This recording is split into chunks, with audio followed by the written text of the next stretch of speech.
അസ്സലാമലൈക്കും. ഇത് നമ്മൾ കിച്ചൻ്റെ പുറത്ത് നട്ട വഴുതലങ്ങ, കത്രിക്ക വഴുതലങ്ങയുടെ പ്ലാന്റാണ്. എല്ലാം പൂവായി തുടങ്ങിയിട്ടുണ്ട്.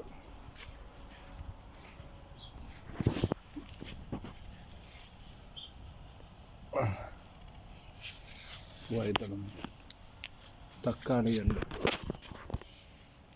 തക്കാളിയൊക്കെ വന്നിട്ടുണ്ട്.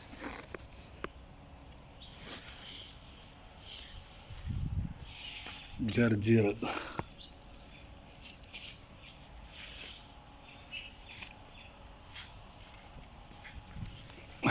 മല്ലിയില, കൊറിയൻഡർ ലീഫ്.